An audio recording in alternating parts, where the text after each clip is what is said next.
കർണാടകയിലെ വീടുകൾ പൊളിച്ചതുമായി ബന്ധപ്പെട്ട വിഷയത്തിൽ ഇടപെട്ടപ്പോൾ അദ്ദേഹത്തിന് പ്രതികാര പ്രശ്നങ്ങൾ പറഞ്ഞുകൊണ്ട് അദ്ദേഹത്തെ ട്രോളുകയും ആ വിഷയത്തിന്റെ ഗൗരവം കുറച്ച് കാണാൻ സാമൂഹ്യ മാധ്യമങ്ങൾ ഉണ്ടാകുന്നു. ശരിക്കും അങ്ങനെയൊക്കെ ചെയ്യാൻ ഒരു നമ്മൾ ഇതുവരെ പുലർത്തിപ്പോകുന്ന രാഷ്ട്രീയ മര്യാദകൾക്ക് എതിരായിട്ടുള്ള കാര്യമല്ലേ? നമ്മുടെ ഭാഷയ്ക്ക് എന്താ മോശം? നമ്മളെന്തിനാ ഈ ഇംഗ്ലീഷ് പറയാൻ പോകുന്നു? ഇംഗ്ലീഷ് പറയാൻ പോകാൻ പാടില്ലെന്ന് എൻ്റെ അഭിപ്രായം. ഞാൻ ഇംഗ്ലീഷൊന്നും പറയാറില്ല. ഇന്ന് ഇംഗ്ലീഷ് പറയുന്നത് നിങ്ങൾ റഷ്യൻ പ്രസിഡന്റ് പുടിൻ വരുന്ന അയാളോട് ഇംഗ്ലീഷ് പറയാം. അയാളെ ഇംഗ്ലീഷ് കേട്ടിട്ടുണ്ടോ? ലോകരാജ്യങ്ങളുടെ നേതാക്കന്മാർ പോകുന്ന ഒരൊറ്റയാൾ അവരുടെ ഭാഷ വിട്ട് സംസാരിക്കാറില്ല. ഇത് സായിപ്പിൻ്റെ ഭാഷയിൽ നിന്ന് നമ്മളുടെ തല വെച്ചുകൊണ്ടിരിക്കുന്നു. ബാംഗ്ലൂരിലല്ല കർണാടകയിൽ പോലെ ഇവിടെ പോലെ മലയാള ഭാഷ പറഞ്ഞാൽ അത് സംഭവിക്കൂ. എൻ്റെ ഭാഷയാണ് എൻ്റെ അഭിമാനം. അത് പറയാൻ ആദ്യം പഠിക്കണം. എൻ്റെ ഭാഷയാണ് എൻ്റെ അഭിമാനം. അങ്ങനെ പറയുമ്പോൾ ഒരു തെറ്റും വരത്തില്ല. പിന്നെ എല്ലാവരും മനസ്സിലാക്കാൻ വേണ്ടി ഇംഗ്ലീഷ് ഭാഷയോ വേറൊരു ഭാഷ ഉപയോഗിക്കുന്നു, അതും തെറ്റില്ല. അത് ചിലപ്പോൾ എല്ലാവരും അതിൽ പരിജ്ഞാനം അങ്ങ് വർദ്ധിച്ചു വരുന്നതല്ല. ചിലപ്പോൾ നമ്മുടെ പഠനവും നമ്മുടെ ലാംഗ്വേജും തമ്മിൽ വ്യത്യാസം കാണും. നമ്മൾ അമേരിക്കയിൽ ജനിച്ച സാഹിബിൻ്റെ മക്കളൊന്നുമല്ല. ഇവിടെ ജനിച്ച പാവപ്പെട്ട ഒരു മനുഷ്യൻ്റെ മകനാണ് ഈ പറയുന്ന MP. ചിലപ്പോൾ അയക്ക് അതിൻ്റേതായ ഭാഷാപരമായ ചിലപ്പോൾ വലിയ നൈപുണ്യമൊന്നും കാണത്തില്ല. പറഞ്ഞു കൂട്ട ചിലപ്പോൾ എന്തെങ്കിലും ഒരു പക്ഷേ അതാണോ ലോകത്തെ ഏറ്റവും വലിയ സംഭവം. ഒരാൾ ഇംഗ്ലീഷ് പണ്ട് 7ാം ക്ലാസ് പഠിച്ചാൽ ഇംഗ്ലീഷ് അറിയാം നല്ലപോലെ. കാരണം സെക്കൻഡറി സ്കൂൾ വരെ പഠിച്ചാൽ മതി, ഇംഗ്ലീഷ് നല്ല സംസാരിക്കും. ഇന്ന് പോസ്റ്റ് ഗ്രാജുവേഷൻ പഠിക്കുന്നത് ഇംഗ്ലീഷ് അറിയാവും. എന്തിനാണ് അത്രയും ഈ നമ്മുടെ ഭാഷയ്ക്ക്? തമിഴ്നാട് മുഖ്യമന്ത്രി എവിടെയും പോയി നിങ്ങൾ ഇംഗ്ലീഷിൽ പ്രസംഗിച്ചിട്ടുണ്ടോ? ഇംഗ്ലീഷ് അറിയാത്തതുകൊണ്ടാണ്. ഇന്ത്യൻ പ്രധാനമന്ത്രി പോയാൽ കൂടുതൽ സമയം അദ്ദേഹം ഉപയോഗിക്കുന്നത് ഹിന്ദിയാണ്. നിങ്ങൾ ശ്രദ്ധിച്ചിട്ടുണ്ടോ? അദ്ദേഹം ചിലപ്പോൾ ഇംഗ്ലീഷ് അറിയായിരിക്കും, ഞാൻ കേട്ടിട്ടില്ല അദ്ദേഹത്തിൻ്റെ പ്രസംഗത്തിൽ.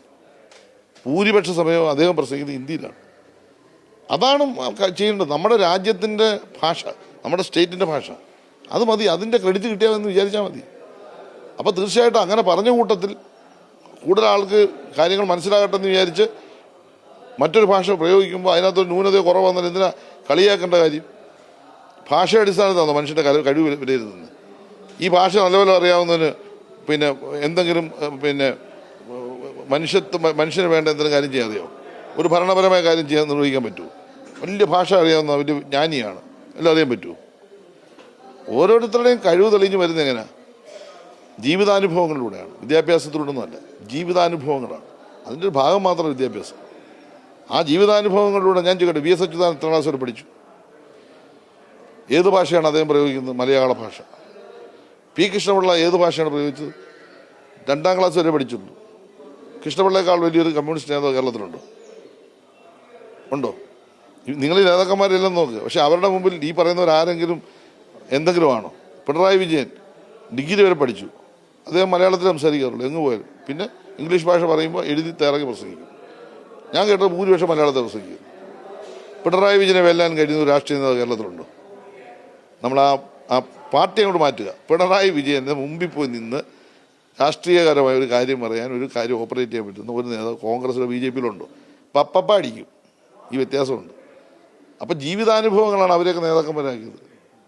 അത് ഭാഷയുടെ ഭാഗമല്ല. പിന്നെ മലയാളമാണ് ഏറ്റവും നല്ലത്. മലയാളത്തിൽ സംസാരിക്കുക, മലയാളത്തിൽ കാര്യം പറയുക. ഈ രാജ്യത്ത് എവിടെ പോയാലും നമ്മുടെ ഭാഷ വിടരുന്ന, ലോകത്തെവിടെ പോയാലും ഈ ഭാഷയാണ് ഏറ്റവും നല്ല ഭാഷ. അങ്ങനെ പറയണം. പിന്നെ വ്യക്തിപരമായി ഈ ആളുകളെ ആക്ഷേപിക്കുക, കളിയാക്കുക, അതൊന്നും ശരിയല്ല.